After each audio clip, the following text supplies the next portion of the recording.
Beyonce's newest album. On our very first episode of this podcast on a beautiful, beautiful Sunday afternoon. Yes, beautiful. All right, so let's talk about Beyonce Renaissance. Yes. So the first part we're going to focus on just the album itself. Speak about what we love. Speak about what we want more of. Yes. And what spoke to us. All right. So Damal, you go ahead and tell us, share with us in your own words. What do you feel about Beyoncé Renaissance? Yeah, I think this is a really powerful album. I think she definitely is in a new, a new phase of growth. And yeah, it took me a while to get used to the album because it's very different from her older things. And I had to listen to it a couple times for it to really, normally with earlier Beyonce albums, every single song I listened to without a single skip. Whereas this one I was kind of I don't know which ones are my, my favorite ones. But I definitely, it took some listens, but it got better. I think she's even singing about things that she doesn't always sing about. Yeah, and she's definitely in a different phase kind of thing. I'm trying to think my favorite songs. I love Cozy. I love Cozy. Cozy's a great one about being comfortable in your skin, you know, who you are kind of thing. I felt that. I love myself, goddamn. Yes. Cozy. Yeah, that was a good one. And yeah, overall, I definitely love listening to this album in the car. More than just on my computer because you can hear more of the beats and everything and she used a lot of different influences and things like that in the album. Yeah, so Beyonce is still here and she's here to stay and she's and she's at a point in her life where she can do whatever she needs to do. She's already made her name. She's done what she had to do. So yeah, that's my first thoughts. I like that. Of the album, I think I agree, or I definitely resonate with some of that too, where I didn't really know what to expect out of this first album. And I remember hearing the first single and was like, oh wow, so we're doing Vogue House 90s vibe over here. I'm looking for the high shoulder pad blazer type vibe yes. sort of thing. And I was like, oh, that's interesting. I didn't know that was the direction we were going in. Because I had yet to even listen to the new stuff that was coming from Drake, because I think they both started. Yeah. It was around the same time. And so I remember on Twitter, people were like, oh, this house thing is what they're both doing or something. It's I didn't hear that one. So I don't know what anyone's talking about, but it's fine. And then the deal of rolling it out online, on YouTube, on this deal of you can take your time and listen to the single as well as all the remixes and stuff. Exactly, yes. And I think I appreciated that because it got me to, I think it gave me the chance to appreciate the music even more. Because I too had to listen to it a couple of times to start really getting into it. Yeah. The first listen through of the album, I was like, it's okay. Yeah. I'm not sure, but whatever. It's different, but we'll see. And then I was like, okay, definitely through the first listen, I could also be like, okay, there's 5 of them I really love, which yes, is Cuff It, Cozy, yes, Plastic on the Couch or the Sofa. Oh, Plastic on the Sofa. Yes. Love that. And the runs in that. Yes, oh my goodness. yes. As well as Move. Love that one too. And then after listening to some more, I'm like, you know what? I also love Alien Superstar. I'm also loving Virgo's Groove. It's all these ones. And then I'm also, and then eventually it's actually the whole album. I'm loving it. Yeah. And then the only one is the I Want to Be in Your Mind or something. That one I find a little noisy for me. Yeah, I think that I love the Thoughty Girl one or the Church Girl. I love the meaning of it and everything, but I don't know if it's my favorite song. So it's kind of a little bit noisy. So, but I do like the fusion of some stuff is radio play of what's happening or what's been played now. Yeah. But also incorporating, I'm loving the fusion of incorporating influences of 90s music, 80s music. Yes, everything. Influences and particular instrumentation, which I think we have not heard in terms of mainstream. I think with independent artists, we're hearing more of that. But mainstream at that level, to be hearing tracks that are not all electronic instruments. Exactly. We heard real instruments. Like you can tell that this is a real person playing these drums. It's a real person doing the horns and all of that. So there's more soul in it, even if the music itself is not soul. And I also like that she really has quite a few, like a variety of genres in one album. I don't think you can claim it's just a pop album or just an R&B album, which I think is awesome as well. What else?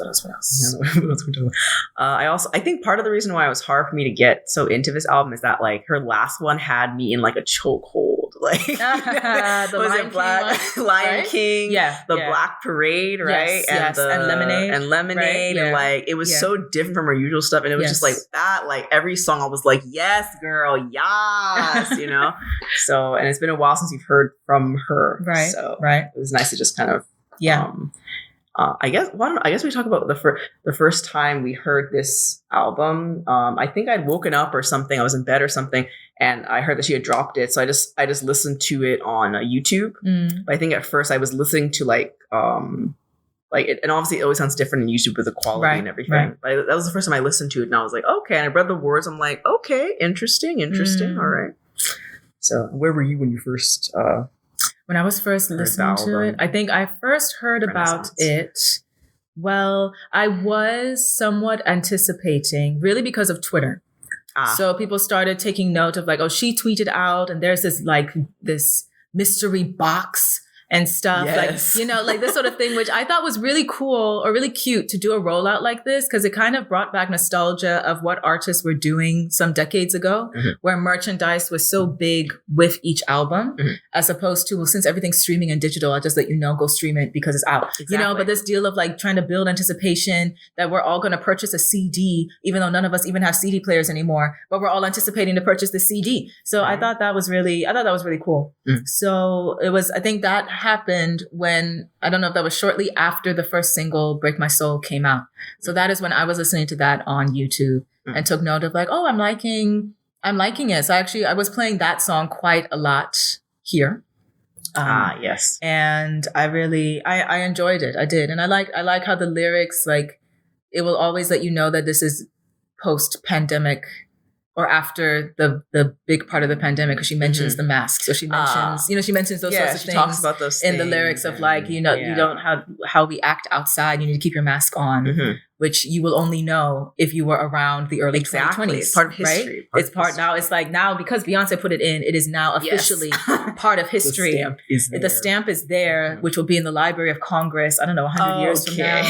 No, because that's important. That's important for history. Yeah. But yeah, so that was my first deal. And then I definitely then went into, it got me also going into YouTube mixes of 90s house music kind of thing because of the Break My Soul single. Yeah.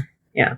I think also I liked what she did with her voice, like the vocal acrobatics, the melismas, the runs, the things that we haven't heard, like from her other albums, we didn't hear them. Or we used to hear about it a lot more, I think more in the beginning. And so I like how she like experimented a lot more with those like different like melisma runs, vibrato, the falsetto, all these little things she did with her voice. And I was like, okay, B, we haven't, because there was a moment where she was more into like kind of like rapping more and in a different. Run me my check. Yeah. Pay me in equity. Yeah, exactly. So, yeah. And now we have like a lot of like, especially like Plastic on the Sofa and that was a Virgo's Groove also, I think, where she's all up and down and everything. And it's just like, and her voice is, obviously her voice has grown so much. Like if you listen to her, you listened to her when she first came out of Destiny's Child and then to now, it's like, whoa, the growth is just, it's awesome to hear. I'm like, okay, B. Okay, Queen B. Right. Yeah. So in terms of Renaissance and comparing that to the rest of her previous albums, how would you think that, how does this define the evolution of the artist Beyonce, you would say? Looking at her catalog, like, starting from before and where she's grown to now. Yeah. In terms of the types of music, what she's talking about in her songs, things like that. I definitely think her goal is different now. I think in the beginning it was more like, you have to do things a certain way and keep a certain kind of, I guess, like status quo sort of thing. Like when you're starting out to, put your foot in the door and make sure you stay there and let people know I'm here to stay and that's it kind of thing. And I feel like it was very different. Whereas now I think she's like, hey, I've been here, I've done this. Like this album is kind of like, you know, I'm doing my own thing completely and I don't care what you guys have to say and things like that. And just feeling very, I guess more like free, and showing more of her, I think we're seeing more of her truer self. And I know like in the past, she didn't always, in her music, she didn't always directly like talk about her haters, I guess you could say, or what people say about her. Normally she kind of just didn't really, you know, she's one to not respond to that. So whereas in this new album, she's like, hey, I'm here, I have a problem with it. Oh, well, I'm going to do what I got to do. And that's it. And like, you know, and she even mentions too, which I guess is kind of like with the pandemic situation where like the things that you took for granted are more important now. Because I think in one of the, I don't know, it was Virgo's group or one of them, where she says we don't have time like we used to kind of thing. And like, you know, I think the world's judgment on us is too harsh on us, something like that. So let's just just be the only people that matter are the people close to you, not like the whole world who has something to say about you kind of thing, which I think is very, which I don't think in older albums she was as kind of like open about that kind of stuff that she discussed about. If I'm, you know, we have to go and listen to all of her songs to see, wait, did she have that? Was that her angle before? I think her angle has definitely changed, you know, so that's what I would say about that. Okay. Yeah. No, I agree with that. I think that's a perfect segue to also be talking about making statements through, or making impact or statements through her music and her art. Yeah. Or how artists do that. Because I feel like from the outside looking in, I would like to feel like this was the plan from the beginning. Yeah. When she started at 5 years old, exactly. You know, kind of thing. Of like the first half of her catalog, from Crazy in Love to Deja Vu to Single Ladies to et cetera, et cetera. The vibe tended to be more of like, this is about love, it's about dancing, it's about empowerment of like, I'm the best, do what I gotta do. I'm the best, I'm flawless, I'm a diva, I got this. You know, it's like anthems type of thing, I guess, for everyone really. And a lot of radio play and a lot of, to a point of a lot of like, you're setting the trends, but still maintaining, kind of conforming to what the trends were portrayed for that time. Yeah. While the last few that you mentioned, starting with Lemonade and then going on to Black Parade and The Lion King. Doing your own thing. It just sounds like there's more ownership. Yes. With it.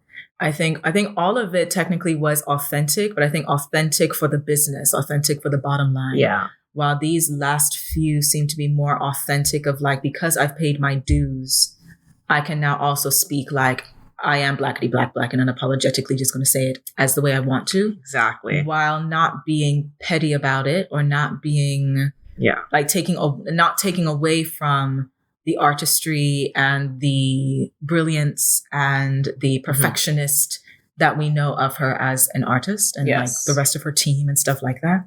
So I think that is an awesome blueprint in navigating or trying to navigate a business that really needs people to be in this particular box. Exactly. And if you do anything else, we either cut you off or ruin your reputation or just pull you out.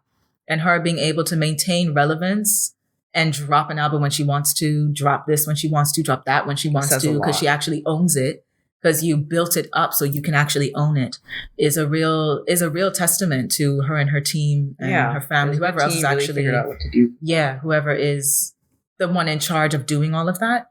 It's really awesome and inspiring, really, and to see that you can do that in this you business. can survive in this cutthroat industry and not lose your soul. Exactly, yeah, and still make a relevant impact, not just be a puppet the entire time. Exactly. So I think that's awesome. Yeah. Now, in terms of the messaging for Renaissance itself, yes, because it's house a lot of house music, inspiration and influences. A lot of other conversations were coming up about it, about queerness. And some of the lyrics are taking note to kind of tip a hat to queerness, or even mention her uncle who was queer. So with that, I felt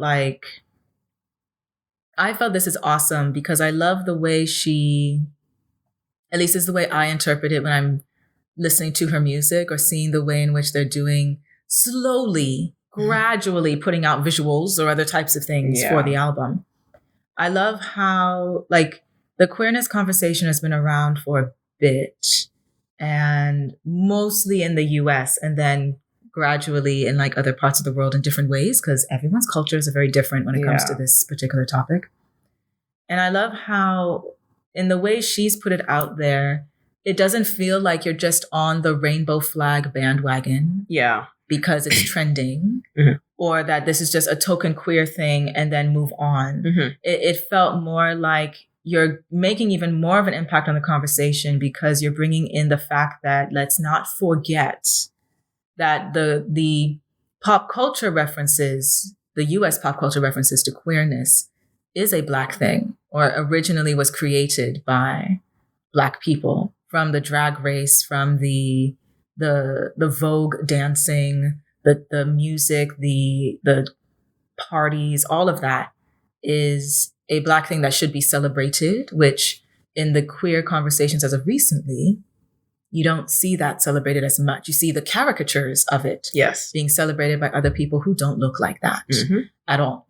So for her to be able to bring that to the conversation without blatantly just stating, y'all need to put some more Black people here. Just instead of doing that, it's no, I'm going to collaborate with all these artists who already were doing that decades ago and have them on the track with me, sort of deal. And sample certain people who were not celebrated then to be celebrated now, to get you to be inspired enough to go find their work and listen to their music or check out their video or their movie and discover for yourself how there's a whole genre and a whole community of people who've been doing this for a very long time, before there was a rainbow flag, before there was a drag race or something, before it was trendy for everybody to claim they're queer. No offense, but some of y'all just be doing it because it's trendy right now. Yes, and not necessarily because that's really what your lifestyle is.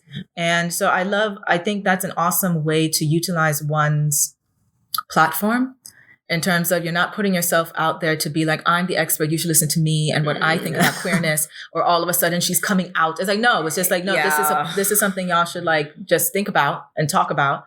So I'm just going to put it in the music, and I don't really need to say anything else, because just listen to the music and interpret it as you want to, this kind of thing. Yeah. So I love that about that. I agree. She goes deeper than just the surface of it kind of thing.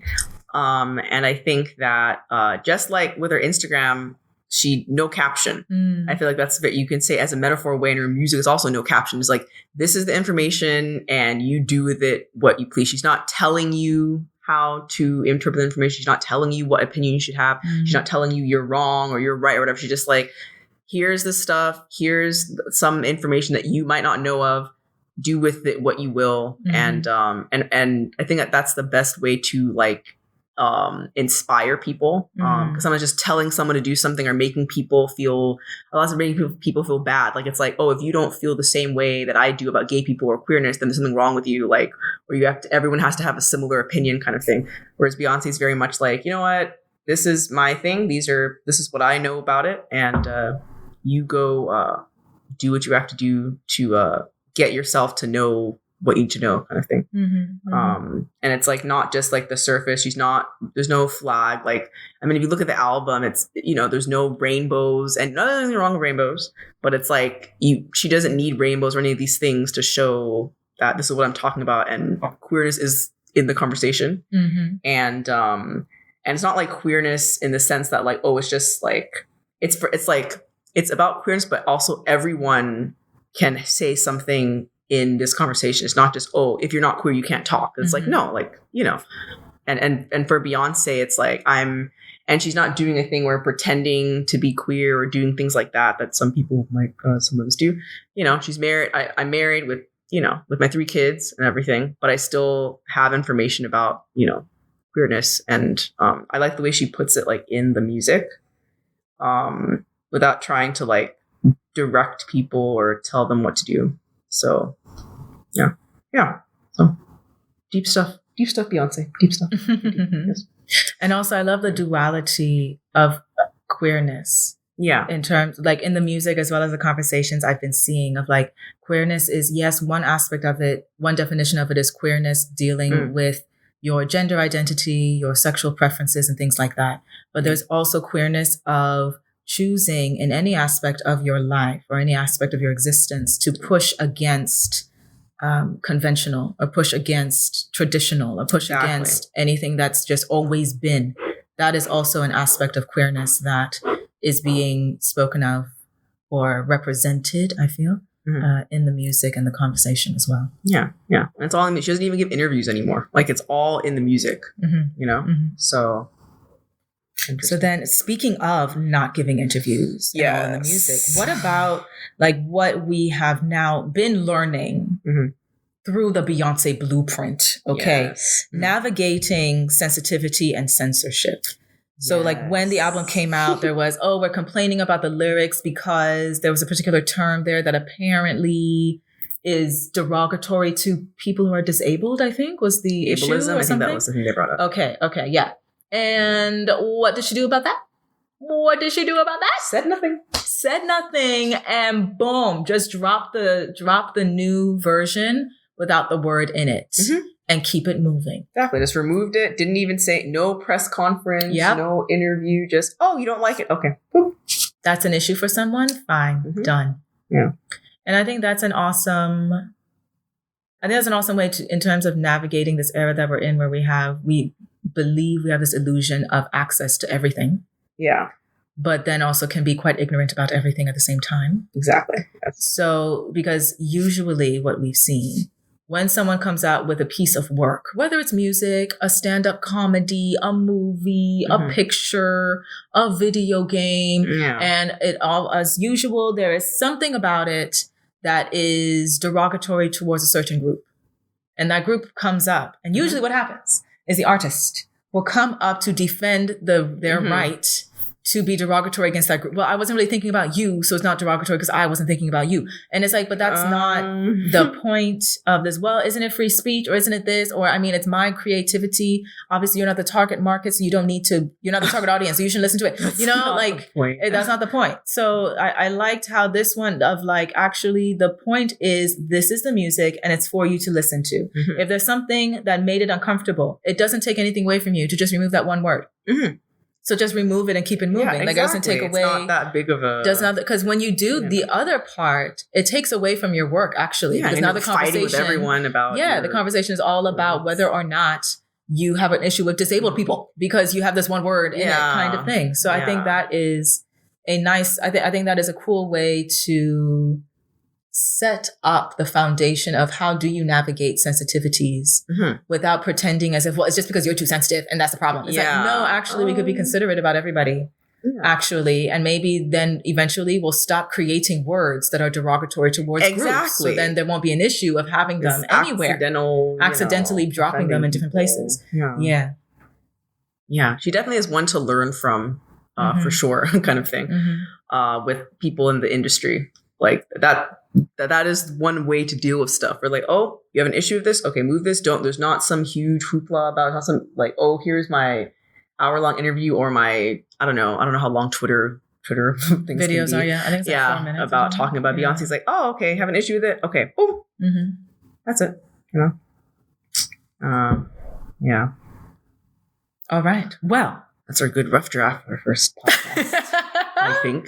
And to wrap up, how would we like to end our podcasts? That's the thing. This was the vibe. Thanks for coming out. I've already made up my name. Not even the name yet. You don't want it. Okay, let's not. well, maybe we could use "It's Giving" at the end and then something else. Ooh, I like that. But maybe not the title. Right. But just, but that's our little ringer thing. It's giving Beyonce. Right? It's giving Renaissance. It's giving brilliance. It's giving, yes. It's giving I'm the bar. It's giving category sexy bitch. Like, it's giving. It's giving what it needs to give. You probably shouldn't do it for a whole hour. She understood the assignment.